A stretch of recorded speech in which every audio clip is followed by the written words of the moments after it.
Cengkeraman kecemasan, menghindari konflik. Apa bayarnya? Kecemasan adalah perasaan yang sangat umum, namun seringkali tidak dipahami sepenuhnya.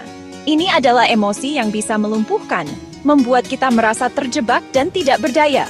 Kecemasan, emosi yang umum dan seringkali melemahkan, dapat secara signifikan memengaruhi hidup kita, membuat kita menghindari konflik dengan segala cara.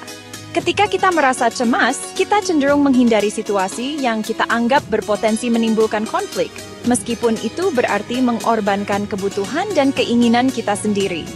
Penghindaran ini mungkin tampak seperti solusi, cara untuk menjaga perdamaian dan menghindari ketidaknyamanan. Namun, apakah ini benar-benar solusi yang efektif? Atau hanya cara sementara untuk menghindari masalah yang lebih besar? Namun, pada kenyataannya, itu dapat menciptakan lingkaran setan, menjebak kita dalam jaring ketakutan, dan mencegah kita menjalani hidup yang penuh dan bermakna.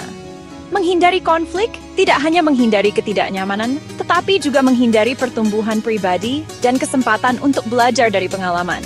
Ketika kita secara konsisten menghindari konflik, kita menyangkal diri kita sendiri, kesempatan untuk mengatasi masalah penting, menegaskan kebutuhan kita, dan menetapkan batasan yang sehat. Ini adalah aspek penting dari kesehatan mental dan emosional kita yang tidak boleh diabaikan.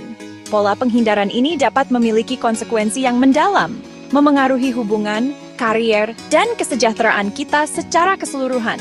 Hubungan kita dengan orang lain bisa menjadi tegang, dan kita mungkin merasa tidak puas dengan pekerjaan kita karena kita tidak berani menyuarakan pendapat kita. Ini seperti panci presto, terus-menerus membangun tekanan hingga akhirnya meledak. Ketika kita terus-menerus menekan perasaan kita, pada akhirnya tekanan itu akan menemukan jalan keluar, seringkali dengan cara yang tidak sehat. Kita mungkin membenarkan penghindaran kita dengan mengatakan pada diri sendiri bahwa kita menjaga perdamaian atau tidak ingin membuat keributan. Namun, apakah kita benar-benar menjaga perdamaian atau hanya menunda konflik yang tak terhindarkan? Namun, jauh di lubuk hati, kita sering menyimpan kebencian dan frustrasi, merasa tidak didengar dan tidak terlihat. Perasaan ini bisa menumpuk seiring waktu, menyebabkan kita merasa semakin terisolasi dan tidak bahagia. Konflik internal ini dapat bermanifestasi dalam berbagai cara, seperti kecemasan, depresi, atau bahkan penyakit fisik. Menghadapi konflik dengan cara yang sehat dan konstruktif adalah kunci untuk menjaga kesejahteraan kita secara keseluruhan. Dengan belajar menghadapi konflik, kita bisa menemukan kedamaian sejati dan menjalani hidup yang lebih bermakna. Terjebak dalam penghindaran kisah Lauren dan Betsy. Perhatikan Lauren, seorang desainer grafis berbakat yang secara konsisten menghindari konfrontasi dengan bosnya tentang tenggat waktu dan beban kerja yang tidak adil. Dia takut kehilangan pekerjaannya dan percaya bahwa menanggung stres lebih mudah daripada mengambil risiko konfrontasi.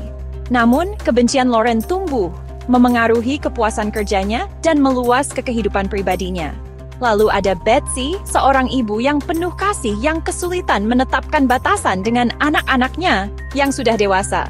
Dia menghindari percakapan yang sulit, takut akan merusak hubungan mereka.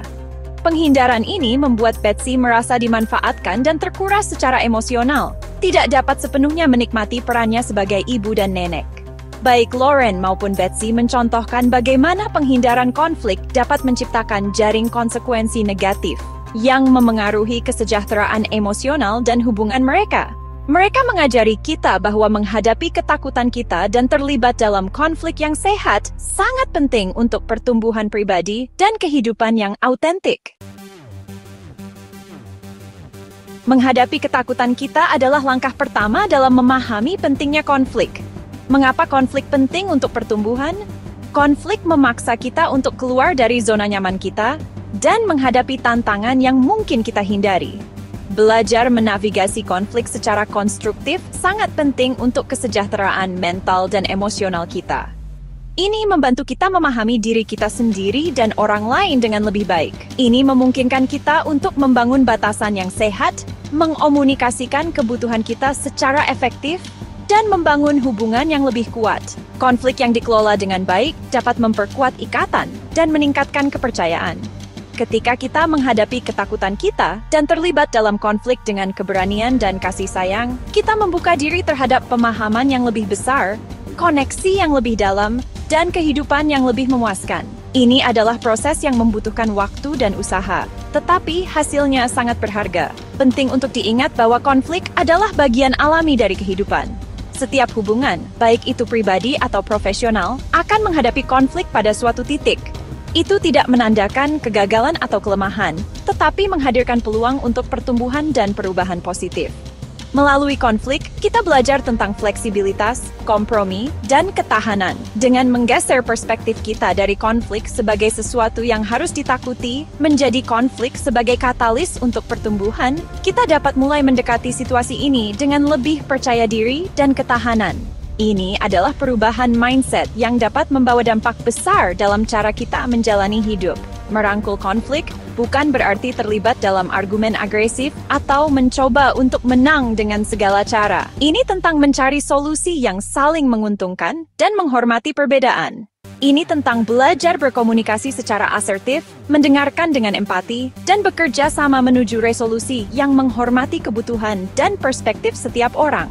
Dengan cara ini, konflik dapat menjadi alat yang kuat untuk pertumbuhan pribadi dan pengembangan hubungan yang lebih sehat dan lebih memuaskan. Bagian 4, mengungkap koneksi, sindrom Tourette, gangguan defisit perhatian, ADD, dan gangguan obsesif-kompulsif, OCD. Sekarang, mari kita selami dunia otak yang menarik dan jelajahi keterkaitan antara sindrom Tourette, ADD, dan OCD. Ketiga kondisi ini, meskipun tampak berbeda, memiliki hubungan yang mendalam yang dapat memberikan wawasan penting tentang cara kerja otak kita. Meskipun kondisi ini berbeda, mereka sering terjadi bersamaan, menunjukkan mekanisme dasar yang sama di dalam otak. Ini berarti bahwa memahami satu kondisi dapat membantu kita memahami yang lain, membuka pintu untuk pendekatan pengobatan yang lebih efektif. Sindrom Tourette adalah gangguan neurologis yang ditandai dengan gerakan dan vokalisasi yang tidak disengaja yang disebut tic. Tic ini bisa sangat bervariasi dalam intensitas dan frekuensi, dan dapat mempengaruhi kualitas hidup seseorang secara signifikan. Tic ini dapat berkisar dari gerakan sederhana seperti kedipan mata hingga vokalisasi yang lebih kompleks seperti mengulangi kata atau frasa. Beberapa orang mungkin hanya mengalami tic ringan, sementara yang lain mungkin menghadapi tantangan yang lebih besar. AD, di sisi lain, memengaruhi perhatian dan fungsi eksekutif, sehingga sulit untuk fokus, tetap teratur, dan mengontrol impuls. Ini bisa membuat tugas sehari-hari menjadi tantangan besar, baik di sekolah, tempat kerja, maupun dalam kehidupan pribadi. OCD melibatkan pikiran mengganggu atau obsesi yang memicu perilaku atau tindakan mental berulang, yang dikenal sebagai kompulsi, yang bertujuan untuk mengurangi kecemasan. Kompulsi ini bisa sangat mengganggu dan memakan waktu, seringkali mengganggu kehidupan sehari-hari. Penelitian menunjukkan bahwa kondisi ini memiliki kesamaan di sirkuit otak, terutama di area yang terlibat dalam gerakan, perhatian, dan kontrol impuls. Ini menunjukkan bahwa ada jalur saraf yang tumpang tindih yang mungkin menjadi kunci untuk memahami dan mengobati kondisi ini. Memahami jalur bersama ini sangat penting untuk mengembangkan pengobatan yang efektif dan meningkatkan kehidupan mereka yang hidup dengan kondisi ini.